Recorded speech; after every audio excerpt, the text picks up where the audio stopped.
Road number 9 Kishan باغ میں ہفتے اور اتوار کے روز مسجد اشرف کریم میں زیر اہتمام انڈیا صوفی علماء کونسل والکریم ٹرسٹ کے ذریعے اسرائیل کے تشدد کے لیے بددعا اور فلسطین میں فلاح و نصرت کے لیے دعا رکھی گئی۔ اور جو آج اپنے لٹے پٹے گھروں کے باوجود اللہ کی مرضی کے وہ انتظار میں ہیں، اللہ کے طرف امیدیں لگائے ہوئے بیٹھے ہیں، اور ان امیدوں کو اللہ تبارک و تعالیٰ یقیناً پوری کرے گا۔ اس کے لیے ہم بھی اپنے سے ایک چھوٹی موٹی کوشش یہاں کی گئی، اور یہ امید ہے اللہ سے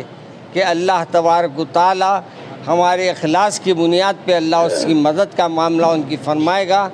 اور آپ سے بھی میری گزارش ہے، جتنے چینل دیکھنے والے ہیں ان سے بھی میری گزارش ہے، آپ بھی اپنے گھروں میں دعاؤں کا اہتمام کریں، معصوم بچوں کو لے کر دعائیں کریں۔ انشاءاللہ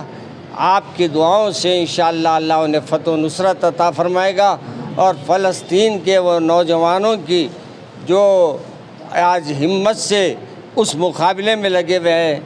ان کی اللہ ہمتوں میں اضافہ فرمائے گا۔ 50 سے زیادہ افراد کل سے یہاں پر متقف ہیں، اور ان کے لیے تمام خدمت کا بھی جو ہے نا انتظام کیا گیا ہے، اور اس کا مقصد یہی تھا کہ ہمارے قبلِ اول کی بازیابی اور مظلوم فلسطینیوں پر جو اسرائیل کی بربریت جاری ہے اس کے لیے اللہ تعالیٰ سے جو ہے نا مدد مانگے، اللہ تعالیٰ سے گڑ گڑا کے دعائیں مانگے، اور یہ وقت جو ہے نا دعاؤں کا ہے، نہ کہ جلوسوں اور دھرنوں کا ہے۔ جلوس دھرنے سے جو ہے نا کچھ مسئلے کا جو ہے نا حل نکلنے کی کوئی توقع نہیں ہے۔ البتہ قانونی طور پر ہم جو ہے نا میمورنڈم ہمارے اسٹیٹ کے جو ہے نا گورنر کو دے سکتے ہیں، اور اللہ کو جب تک ہم راضی نہیں کریں گے یہ مسئلے کا حل جو نا ناممکنات میں سے ہے۔ اور ہم کو یہ سوچنا چاہیے کہ وقتاً فوقتاً مسلمانوں پر یہ ناگہانی کیوں آ رہی ہے، اور اس کا سد باب کیا ہے۔ تو اس کا بہترین طریقہ یہی ہے کہ ہم اپنی زندگیوں کا جائزہ لیتے ہوئے